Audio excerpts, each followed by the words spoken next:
Okay, so I have to choose left. I have to choose left, left, and left. So to go to another room.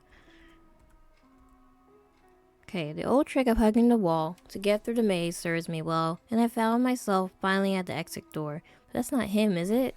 That's not him. We lost him. After what appears to have been dozens of twists and turns in this disorienting nightmare. Finally, I have to be getting close to the end of this journey now. Yes, finally. Let's get out of here. What are we waiting for? On Bettel's urging, I open the door and go through it just to find... Oh, even worse. The main room of the mansion once again. Remnants of the darkness entity's first appearance swathed the room, pulsing sludge all over the walls, the seal the doors, and even the hole where the entity had chased us before. Once Bettel entered too, the sleeping entity knits itself over the entry, forcing me forward. I am unsure of how aware it is in its state, but at the very least it wasn't directly attacking us or moving towards us. Avoiding the pools of endless darkness surrounding me, I began to look for anywhere I could go from here, but I can't seem to find anything. Aha! Behind the staircase, a dimly lit trapdoor lay completely untouched. Huh, what? The gross stuff is everywhere but here. Has this been shielded from all sides or something? Possibly. It's the only way forward anyway. It's hardly like we have a choice. I drag one of the surprisingly heavy doors open with some difficulty while Bettel gets the other. Oh, okay. Oof, that looks a little foreboding. He's right, the dim lighting under the stairs does little to pierce the darkness exposed by the doors. Splintered and unstable looking wooden stairs descend into the pitch black abyss. Every part of me screams not to go forward, but there is nothing else left. I can go first if that would make you feel better, safer. I figured you forced me to go first here, just to check if it's safe. Nah, it's kinda sad seeing you looking so lost. Don't worry. Alright, if you're sure. He grabs my hand as he takes the lead, oddly sturdy in the dark lighting and colder than I thought. He would usually be shivering or trembling while doing something like this, but I suppose it's a good thing that he's finally mustering up some confidence. We descend the stairs together, and while I can't see and often stumble, Bettel is nearly reliable and helps me every step of the way. It's amazing that I can even see and hasn't fallen down the stairs yet, let alone doing so while helping me inch my way downward. Eventually, I find myself on even ground once again, surrounded by the darkness. Let me see if we got a light down here. He feels the wall, and suddenly a somewhat dim light illuminates the hallway in front of me. It's not very bright at all, but still dazzling for me when I've been submerged in the darkness for so long that Bettel doesn't even flinch. Act 3 of the basement. I blink until my vision clears, but Bettel is already pulling me forward into the now lit corridor. Our footsteps echo in the confined space, only thing audible as the darkness clings to our backs, pushing us forward. We have been walking down this hall for a while, but we haven't encountered any monsters or bugs or anything else for that matter. This place was also teeming with creatures before. It makes me uneasy. Why do we always look so different? What's up, Jerry? You're looking pale. Are you feeling alright? It's just too quiet. It feels weird. What do you mean by too quiet? We haven't been attacked by monsters in a while. Isn't that good? That means there's fewer chances of us getting injured. I guess you're right. We should keep walking. There's a door nearby. We might find something there. Please be an ancient wine cellar ripe for looting. Oh, are we in the same hallway? The basement has high ceilings and stone archways that break up the area and conceal the edges of the room. The far side of the basement extends into open darkness like a cavern, the few light sources not reaching that far. This basement is huge. Are you seeing this, Jerry? It really is. I don't even know where to start. Why don't you take the left side and I take the right side? If you find anything, just grab it and show it to me after. And be careful.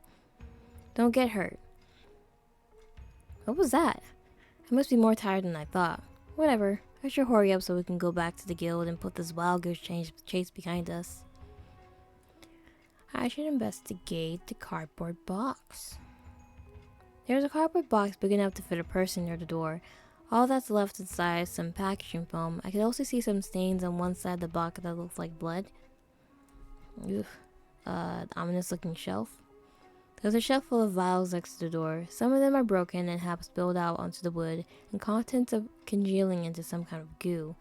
When I try to grab the vial to check it, the goo lashes out and splatters all over my arms. It burns.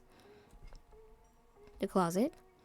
There's a big double-door closet against the far wall. One of its doors is broken, barely hanging on. All I could see at first are splatters of blood. When looking closer, I noticed a small box with smeared writing on it. I could only make out the letters MGO. Whatever is written between them was illegible. And then lastly, the strange object on the floor. It shed its skin. Looking further into the room, I see what looks like a hollowed out plushie with an empty eye socket on the floor. It looks similar to Phantom, so I show it to Bettel. Hey Bettel, doesn't this look like the creature that was following us? Huh, I guess it does. Where did he go anyway? I don't know, he must be roaming around somewhere. Okay, it looked like it was getting along with you. Didn't think it would be willing to leave your side. Ha, I'm sure he just got excited and went on ahead. Let's try and catch up. Bettel looked a bit uneasy for my questions. Was he always so attached to that monster? But he doesn't look so particularly worried about it. But, glances down at the husk in my hand, limp and lifeless, and his smile tightens. Do you think we could leave that thing here? It's kind of gross, isn't it? Not really. It's like a plush without the stuffing. Besides, we need all the information on these creatures we can get. If we bring this back to the guild and find a new bee species, we're definitely getting recruited. I thought this would convince him, but his tense expression doesn't change. I sigh, scratching my neck. He's called Phantom, right? Do you think he will respond if we try to search for him? Bettel brightens up at the idea, patting me on the back to urge me forward. Maybe if he hears us, he'll come down running. Bettel loops an arm around my elbow, dragging me along with him as he takes off into the darkness. He calls out into the basement, loud enough that my ears won't start to ring. Phantom, oh Phantom darling. I meant for him to call out quietly, not alert every monster in a mile radius. Why is he acting so erratic? More so than usual, at least. And he keeps looking back at me like he's trying to keep track of what I'm doing. How big is this place supposed to be? We haven't even hit the other end of the room. Hey, maybe we could split up again? Isn't Phantom going to be scared away if we're yelling? Well, Phantom likes me more, right? If it was just you, he'd run away, especially since you're carrying that thing. Huh? You mean the plush? Yes, the plush. It's disgusting, isn't it? You'd think it was a threat. I look at him incredulously. Bill the Butcher of 1,000 sub toys, calling a plush with no stuffing disgusting. Bill's expression seems firm, though. If you insist. Great. It's probably easier to just go along with his antics for now. Maybe once we find Phantom, he'll focus on getting out of here again. So give it to me. Is there something wrong? I feel a twinge of apprehension. Something isn't right about this situation. About Bettel. His hands are held out expectantly, though something makes me pause. I'll put the plush skin away in my backpack, that way you won't see it. Bettel clearly doesn't like that answer. His expression falls, replaced with clouded disdain. The sheer emptiness around us suddenly feels suffocating. Fine, there's some crates here, we can search through them for Phantom. Yeah, okay. The air feels thick as I turn to the old wooden boxes. I can feel his eyes still following me. Hey, Bettel? Yes, Jerry? Something isn't right. Should we distract him? Identical twin. I don't know about his favorite food. It's crazy that they only sent us here, right? This feels like indirect hazing. Ha, it does, doesn't it? Though his voice softens, the looming presence behind me still burns. From your stories, maybe your twin could have joined up too? Though it might get confusing with you two being identical and all. What? You're saying you can't tell the difference between me and a fake?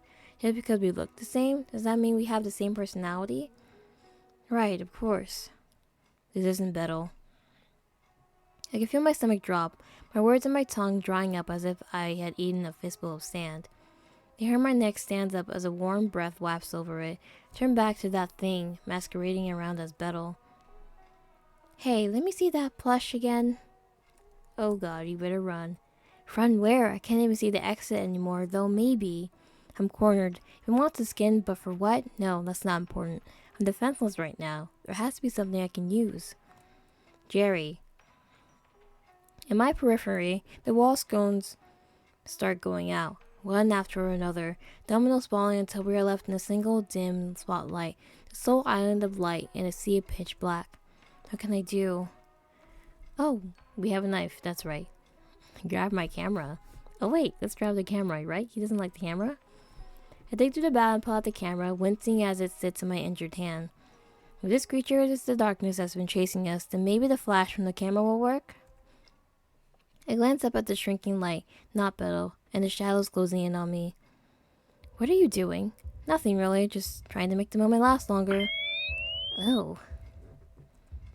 I left the camera and pressed down the shutter button. A blinding flash erupts, pointing directly at not Bettel. The flash stuns him. He lets out an inhuman screech, his body writhing and twisting in its skin, the creature turning feral. I take his momentary distraction as a gift, dashing into the receding darkness in the direction where I remember seeing a door. Get back here. Ooh. Sure enough, as I'm blindly grasping in the dark, and my hand closes around the doorknob, and I go through as fast as possible, slamming it shut behind me and throwing down the bar lock. My heart in my throat, I race back down the corridor. Behind me, the creature beats against the locked door. I think to find him. With resolve enough to keep going, I skid to a stop at what seems to be the end of the hallway with 3 doors in front of me. The one on the left seems to have been recently opened. The one in the center is shrouded in unnatural darkness. I have to hurry. Which door should I open? The right one? Because there's blood on it? The door is unlocked, though it takes a bit of force to shove it open. The bare light from the hallway spills into the darkness of this room, illuminating a wine cellar, a very well-stocked wine cellar. Upon closer inspection, the wine inside is a lot thicker than wine. The hell? I uncork the bottle, sniffing the contents a little warily. It smells coppery? Disgusting. Repulsed, I throw the bottle and wince as it splatters and spreads. It splatters onto my shoes, pants, smoking and eating away the material. Shit. I back out of the room, shaking the excess liquid off my foot. Even if I could use this against it, the black splash would kill me. The left door? The door is easily the most inviting, and also conveniently unlocked. Push it open and peer in, only to be met with the sight of a dark stone room. It looked like some sort of storage room, though for what I'm not sure. Could I hide here? Just as I'm about to step inside to investigate, something skitters across the floor just at the edge of my vision, and I jump in the opposite direction. Oh, what the? Oh!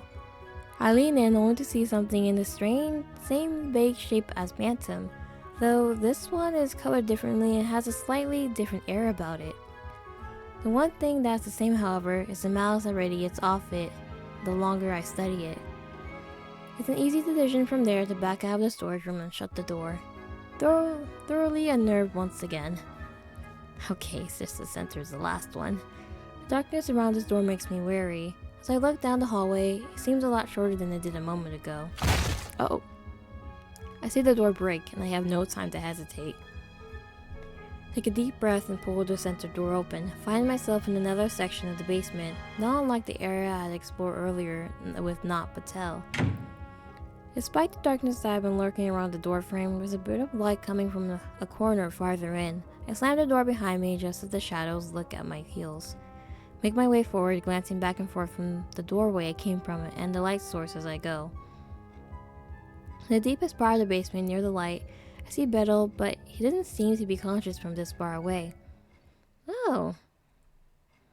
Why are we in different, art styles? It's so weird. Bettel. Bettel, please wake up. I run up to him, concerned for his welfare. Bettel, are you alright?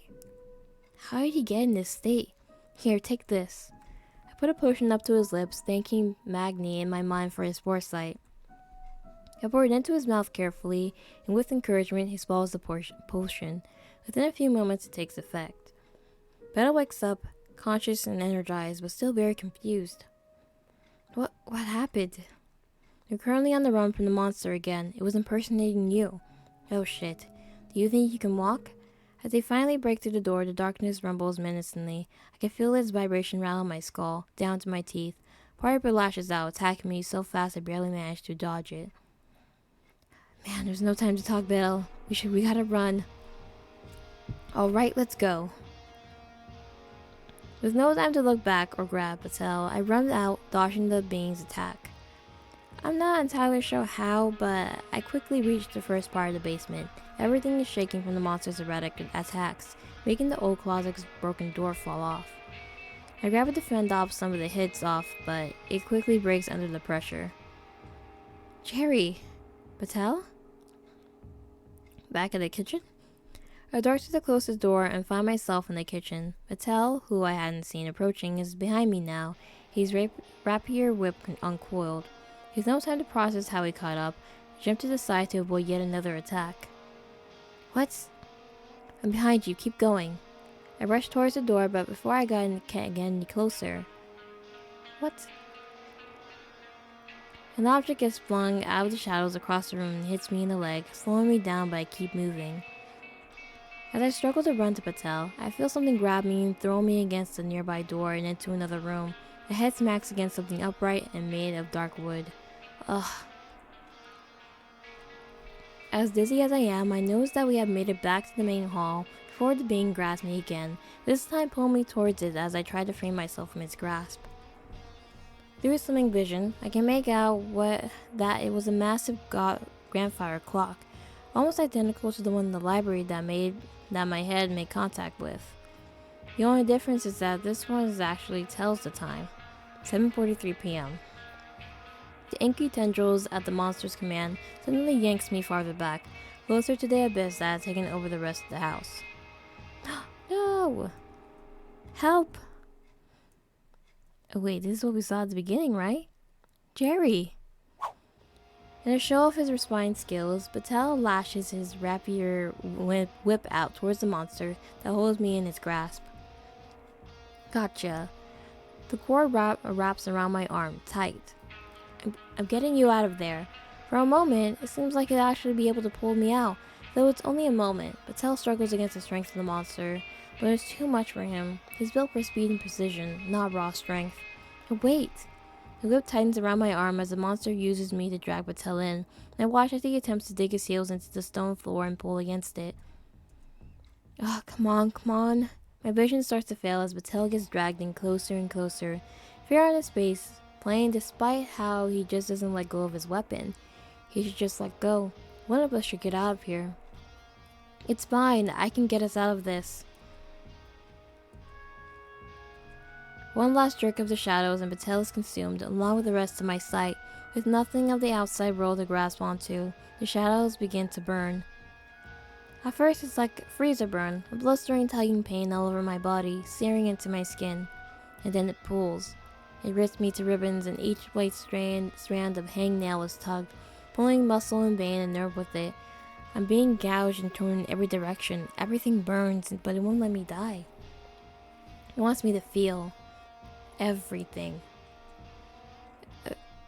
Try as I might to reach out for him, there's nothing I could do as everything fades into nothingness. Are they really dead?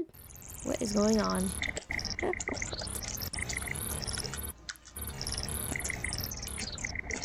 This is not how the story ends. Jerry?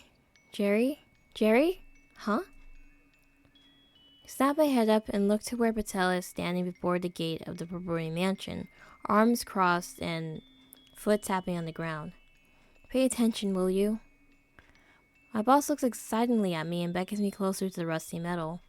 Jerry, as the assistant of the great Gabas Bettel, it is your duty to let your Oshis step on you as you climb over the fence.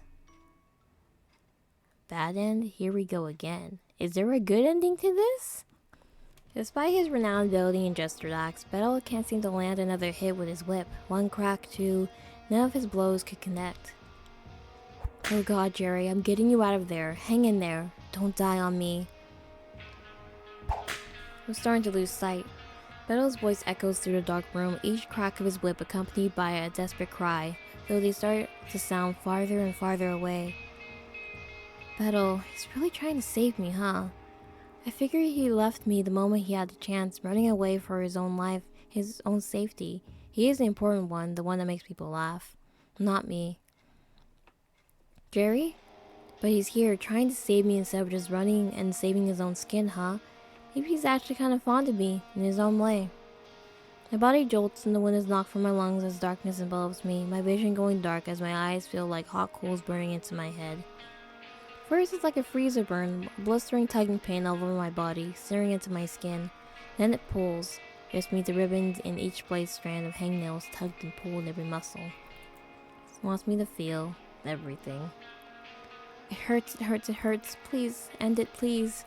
Through the ruin of my jaw, the split muscle of my tongue tries to move. Help. Everything goes numb and my voice is cut off, but it doesn't last long.